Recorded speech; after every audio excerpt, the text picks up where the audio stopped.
The thing I hate the most from the right is this constant refrain. Yeah, socialism, it's a great idea if only it worked. It's not true. It's an unbelievably morally shitty idea. The reason is this. The basic premise of socialism is, I'm here, I'm breathing, give me crap. Right? You have an obligation to care for me. I have a right to health care. I can force that doctor to go to medical school, expend $200,000, spend her entire life learning medicine, and then I can walk into her house and force her to provide me medicine. Right? Capitalism, by nature, is the opposite. Capitalism is the idea that I will starve unless I give you a good or a service that you want. Right? If I don't give you something that you want, I'm not going to eat tonight. It's forced altruism, effectively. Right? We have to have a trade. We have to come to some sort of consensus. I have to give you something cool, and you have to give me something cool. Right? It's great. Socialism is rape, and capitalism is consensual sex. Right? The lack of my $100,000 salary, that's because society is mean, and so we have to transform the society. And that's why young people, again, 40% back speech codes in American life. This is why I think the last poll was nearing or over 40% of young people are okay with socialism, like the actual socialism, because they don't know anything. They've been taught stupidity, and how they feel is all that matters. I mean, there's a video that's going around the internet getting all sorts of play about income inequality. Income inequality is the stupidest issue. Income inequality means nothing. Right? I mean, I have a lot of income inequality with Bill Gates, but I'm doing pretty well, and I don't care that Bill Gates is doing really well. The only thing we should all care about is that there are poor people. We should figure out how poor people can do better, not how to make Bill Gates less rich. But this video is going around and saying, here's a poll of what Americans think the wealth distribution should look like, and here is what the wealth distribution actually looks like.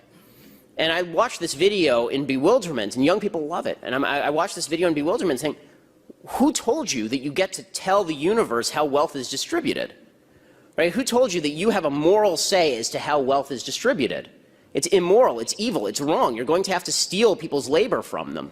But people are not told this, and so they think that their own subjective vision of what reality should look like should govern what reality actually looks like, and it's only later, after 80 years of communist failure, that they realize, oh, and hundreds of millions of people dead, that they realize, oh, that was a bad idea. Question in Hobby Lobby is whose freedom is being infringed upon? Employees' freedom is not infringed upon when they enter into a consensual relationship with an employer that includes certain types of health care. Not consensual. Of course it is. They can quit. Who is forcing them? Where is the gun? Huh? Where is the gun? Who is forcing them? Where is the chain? Who is locking them to their desk? Stop with the gun language. The reason that I use the gun language is because it is vitally important for people to understand that every government measure at the end of the day it must be compelled by force. That's what government measures are for. There is a vast difference, a huge difference in terms of personal liberty and freedom between the government compelling behavior and a company saying that we are not going to provide certain types of coverage, and if you don't like that, you can quit or buy your own coverage. There's a vast difference. If we can just trust the government, then why aren't we just trusting the government to do the right thing now? I don't understand why a piece of legislation makes them better at what they do. I mean, the government is not very good at what they're doing now. Why does new wording make them not suck? Because part of the reason... Part of the reason you have a law or initiative as a deterrent, that government won't even be involved, that the bad guys won't be going to gun shows to buy guns, so they have to circumvent it. Well, but that's exactly the point. If bad guys are not going to gun shows with regard to Ebola, and for a second, this is a mild digression. With regard to Ebola, the federal government just made the case that they don't want a federal travel ban, right? Because they said if there's a federal travel ban, people will just find a way to circumvent the federal travel ban. Okay, do you see the analogy here? Well, I mean, of course one government policy leads to the next. If you raise the minimum wage, then it's going to raise the rents. When it raises the rents, you're going to have to build affordable housing. When you have to build affordable housing, you have to tax people to build the affordable housing. When you tax people to build the affordable housing, people move out of the city, and you have to raise taxes on the people who remain in the city, and this is how you hollow out the economy of a major metropolitan area in the United States. Health insurance is an earned benefit. It's not given for free to employees, they earn it. Should your employer be able to decide how you spend your money? Hold up. Hold on. One second. Earned from whom? Okay, I may think that I earn twice the salary that I get from this radio station. That doesn't mean that I have an earned benefit from the radio station for twice what they're willing to pay me. It's always a consensual relationship. You pay for your health care?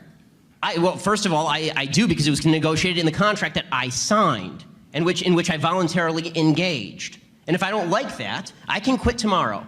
The reality of the situation is that the economy grows because people engage in consensual transactions and people invent new things in order to engage in more of those consensual transactions. That's not an impoverishing thing. The truth is that socialism is the most selfish philosophy on planet Earth because it is based on the essential concept that I am breathing, therefore I deserve. Capitalism is in essence forced altruism because if I don't give you something that you want, then I will starve. If I don't give you something that you want, then I will starve because it is based on consent, whereas socialism is based inherently on force. When the SATs were out of 1600, Princeton University found that black folks were being given a bonus of 230 points on average by the top universities in the country. Asians were being penalized by 50 points. But that's fair because Asians were obviously beneficiaries of Asian privilege. Because our Asian founders wrote an Asian constitution to benefit Asian people. Start with the notion of white privilege, which has become this buzzword that you hear all the time now. White privilege is responsible for everything up to and including the Kardashians. It's responsible for everything, white privilege. White privilege is a way to silence anybody who is not of color. That's what white privilege is. It is just a leftist bullshit term that means shut up because you are not a member of a minority group, a privileged minority group in the leftist space. It's reverse racism of the highest order. You're basically saying to white people who aren't racist, and you can't find any proof of their racism, that they must be racist because they're white. That is called racism. If you are accusing somebody of something simply because of the color of their skin without any evidence, that's called racism, gang. White people being able to accumulate wealth and the benefits throughout time, how can you say that hasn't put black people today at a disadvantage because of that? It has put black people today at an initial disadvantage, but that does not mean that the rules by which they play are different than white people now. Okay, so the fact is that some people are born poor, and put race aside for a second, some people are born poor, and some people are born rich in America. Right? We can acknowledge this. Some people are born poor, and some people are born rich. That does not mean that, number one, the poor people have a right to go to the rich people and take away their money, because that's called theft. And second of all, it also does not mean that making individual good decisions does not allow the poor person to become rich. There's tremendous income mobility in the country even still. And so the idea is, if the idea is that your grandfather, your great-grandfather couldn't go to college because of the racism of the GI Bill after World War II, and that's why you flunked out of high school, I don't buy it. I don't buy it. You know, make good decisions, you will get a better result. It doesn't mean we all start in the same place, we don't. None of us start in the same place. Some of us are smarter, some of us are dumber, some of us are taller, and some of us are shorter. You know, that's the reality of life. That's just how the universe is. The question is what we do to better ourselves. And if the idea is that you get to take money from people who were not involved in your oppression in the first place in order to rectify something that happened to great-granddad, then we can play this game of historic grievance all the way down the line. Of black families have zero or negative wealth. White family worth, in terms of financial worth, is 69 times more than that of black families. Given this disparity, how can you argue that racism is not a driving factor in income inequality? Because it has nothing to do with race and everything to do with culture. And when you have a culture that doesn't, you know what? Explain to me. You explain to me why black kids aren't graduating high school. Explain that one to me. Explain to me why black kids are shooting each other in rates significantly higher than whites are shooting each other. Explain to me why 13% of the population is responsible for 50% of the murder. Explain to me why the number of black kids in prison, not for innocent reasons, not for walking down the street and getting pulled into a prison, is so high. Explain, if it has nothing to do with culture, explain to me why the single motherhood rate in the black community jumped from 20% to 70% in the same course of time that the civil rights movement has made such tremendous strides. Is America more racist now than it was in 1960? And if it is, please explain to me how that happened. It's what I like to call decision privilege. Right? It turns out that there is actual privilege in American society, but that privilege is not tied to color.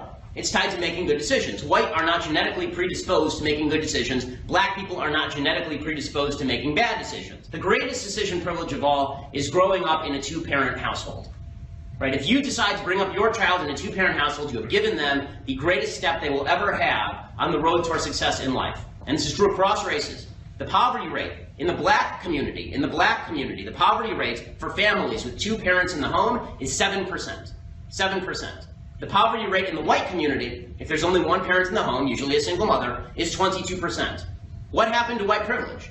Did it just disappear? Or does it turn out that if you have one parent in the home, it's a lot harder to raise kids than if you have two parents in the home? And it has nothing to do with white or black. It has nothing to do with white or black. There is never, right now, there are no white people in America, and historically speaking, generally too, There are no white people in America forcing a black guy to get his black girlfriend pregnant and then take off. That's just him being a douchebag. You can't make people feel good about being conservative, make them feel really, really bad about being leftist. You know why? They deserve to feel bad about being leftist. They're siding with an evil ideology.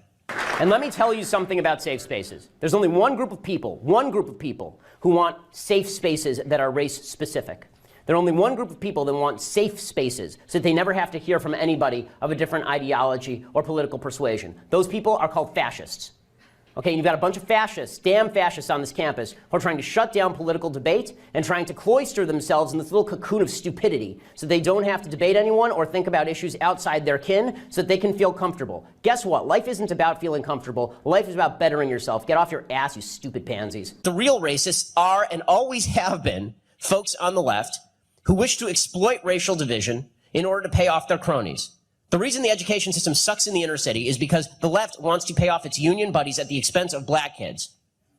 The reason that the left has not done anything for the inner cities despite years of dominance in Detroit, the reason is because they wanted the violence. And it is about intent. It's not about effect. I'm offended by the language of uprising applied to people who are breaking into other black people's stores and looting them.